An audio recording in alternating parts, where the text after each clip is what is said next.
स्नेनिल्स art of teaching या चॅनलवरती आपल्या सर्वांचं स्वागत आहे मित्रांनो। हा जो व्हिडिओ आपण बनवतो आहे हा व्हिडिओ पोलीस भरती 2024 संदर्भात व्हिडिओ आहे। विद्यार्थी मित्रांनो, आपण सर्वांनी फॉर्म भरलेले आहे। शेवटची तारीख ही 15 तारीख होती आणि त्यानंतर विद्यार्थ्यांना जे काही आता संभ्रम आला आहे आणि जे काही प्रश्न पडलेले आहेत, इकडे तिकडे सोलापूरला एक बातमी आलेली आहे, इकडे तिकडे बातमी येतात, त्यावरून विद्यार्थी संभ्रमात आहे आणि तो संभ्रम दूर करण्याकरिता हा मी व्हिडिओ बनवतो आहे। आपण जर या माझ्या व्हिडिओला पहिल्यांदा बघत असाल तर आपण माझ्या या चॅनलला सबस्क्राइब करा, जेणेकरून येणारे जे व्हिडिओ आहेत आणि माहिती आहे त्या संदर्भात आपण कायमस्वरूपी अपडेट असणार आहात। तर जे विद्यार्थ्यांना जे काही प्रश्न आहे विद्यार्थी मित्रांनो पोलीस भरती संदर्भातील, तो पहिला प्रश्न 3 ते 4 प्रश्न आहेत। तो पहिला प्रश्न असा आहे की डबल फॉर्म आले आहेत त्यांचे कॅन्सल होणार आहेत का। नंतर SCBCचे जे काही विद्यार्थी आहे, ज्या विद्यार्थ्यांना जे काही सर्टिफिकेट मिळाले नाही आहे त्यांचे सर्टिफिकेट मिळाले नाही आहे, सोबतच वयवाढ मिळणार आहे का।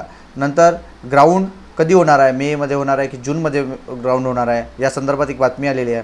नंतर भरतीला स्थगिती येणार आहेत का। अशी जी प्रश्न आहेत ह्या सर्व प्रश्नांबद्दल आपण इथे चर्चा करणार आहोत आणि ही माहिती तुम्हाला मी देणार आहे। तर विद्यार्थी मित्रांनो, हा माझा व्हिडिओ पूर्ण बघा, जेणेकरून आपल्याला संपूर्ण माहिती संदर्भात अपडेट मिळणार आहे। तर भरती जी झालेली आहे, भरती ही टोटल जागेंची होती विद्यार्थी मित्रांनो। 17,471 जागा पोलीस भरतीसाठी आलेल्या आहेत आणि त्यामध्ये 17,76,000 विद्यार्थ्यांनी फॉर्म भरलेले आहेत। जे काही गेल्या वर्षीची जी काही भरती होती त्या भरतीच्या मानाने जे काही फॉर्म आलेले आहेत विद्यार्थी मित्रांनो, हे फॉर्म कमी आलेले आहेत। म्हणजे गेल्या वर्षी 18 लाख फॉर्म आलेले होते, या वर्षी 1 लाख फॉर्म म्हणजे कमी आहेत समजा। आणि त्यातही जी काही भरती आहे ही 17,471 भरतीमध्ये गेल्या वर्षी जेल पोलीस भरती जी होती, जेलच्या संदर्भातली जी पोलीस भरती आहे ती भरती नव्हती, तरी सुद्धा यावर्षी 18 लाख म्हणजे 17 लाख फॉर्म आलेले आहेत। गेल्या वर्षी 18 लाख फॉर्म होते। नंतर SCBCच्या संदर्भात जी काही सध्या यावर्षी हे आहे म्हणजे अडचण आहे ती गेल्या वर्षी नव्हती, पण यावर्षी ती अडचण आहे, तरी विद्यार्थी मित्रांनो एवढे फॉर्म आलेले आहेत।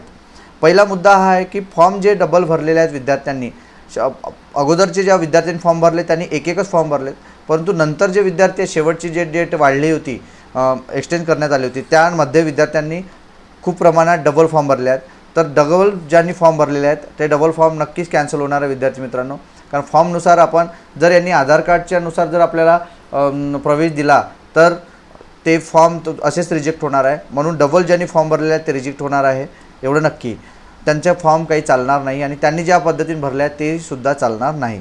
नंतर दुसरा जो प्रश्न आहे आपला की SCBC संदर्भातील, तर SCBC संदर्भातील विद्यार्थ्यांकरिता आणि त्यांनी जे काही विद्यार्थ्यांना जे काही मराठा आरक्षणाच्या संदर्भात डेट वाढवून मिळाली होती, म्हणजे 15 तारखेपर्यंत डेट मिळाली होती आणि त्यानंतरही विद्यार्थ्यांना प्रमाणपत्र मिळाले नाही, त्या प्रमाणपत्र मिळालेले नाही अशा विद्यार्थ्यांना आणि कोविडमध्ये ज्या विद्यार्थ्यांचे वयस्पार झाले होते त्या विद्यार्थीसुद्धा त्यांचीसुद्धा अशी मागणी आहे की पुन्हा आम्हाला म्हणजे काय डेट वाढवून देण्यात येईल, परंतु 15 तारखेला डेट संपली आहे आणि तरी पण आतापर्यंत डेट वाढवून मिळाली नाही।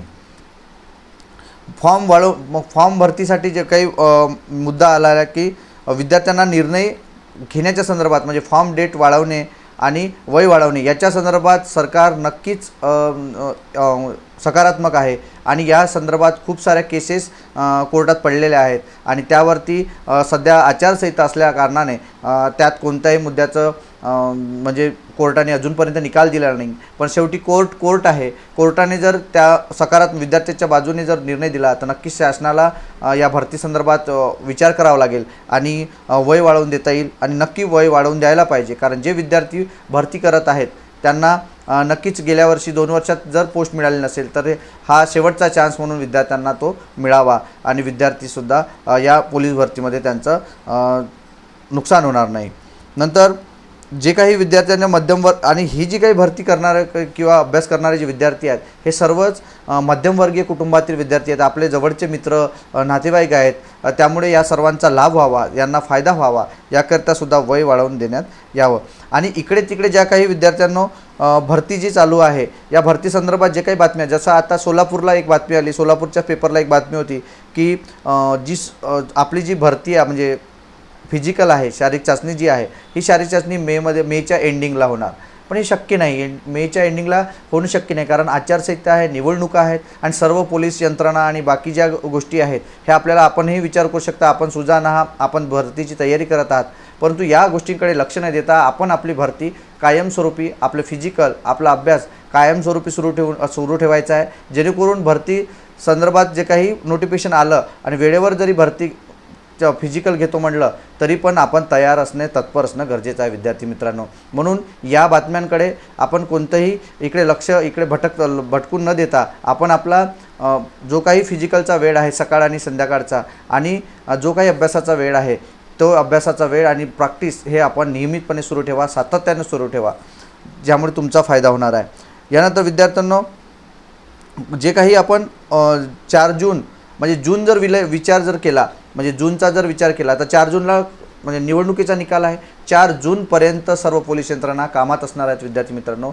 म्हणून जूनमध्ये पाऊस असणार आहे, त्याच्यामुळे जूनमध्ये कोणत्याही म्हणजे जून 6-7 पासून पाऊस यायला सुरुवात होत आहे, त्यामुळे जूनमध्ये फिजिकल होणं शक्य नाही। जुलैमध्ये किंवा जूनच्या एंडिंगला जर झाली तर फिजिकल होईल, हे माझं वैयक्तिक मत आहे विद्यार्थी मित्रांनो आणि आपण सुद्धा समजून घेऊ शकता या संदर्भात। म्हणून या सर्व जे काही पेपर आहेत आणि ज्या काही बातम्या येत आहेत इकडे तिकडे याकडे आपण दुर्लक्ष करा आणि जे काही शासनाचे नोटिफिकेशन येत असेल, कोर्टाचं नोटिफिकेशन येत असेल, यावर आपण विश्वास ठेवायचा आहे, त्यानुसारच आपण आपला अभ्यास सुरू ठेवायचा आहे। इतरत्र आपलं मन भटकू देऊ नका, आपण कायमस्वरूपी अभ्यास करा, जेणेकरून नक्कीच आपण ही ज्या काही जागा आहेत 17,471 यामध्ये आपल्या एक जागा आपल्याला महत्त्वाची असते आणि यावर आपल्याला फोकस करायचा विद्यार्थी मित्रांनो। माझा हा जो व्हिडिओ आहे, आपल्याला ही जी काही माहिती आहे कशी वाटली या संदर्भात मला कमेंट बॉक्समध्ये माहिती कळवा आणि आपल्याला जर काही प्रॉब्लेम आले तर तुम्ही सुद्धा ते सांगू शकता, माहिती आपल्याला कशी वाटली ते सांगा आणि आपण हा जो व्हिडिओ आहे, हा माझा व्हिडिओ आपण जेवढे काही पोलीस भरती करणारे जे मित्र आहेत त्यांना सर्वांना शेअर करा, जेणेकरून त्यांना या माहितीमध्ये भर पडेल। विद्यार्थी मित्रांनो, धन्यवाद।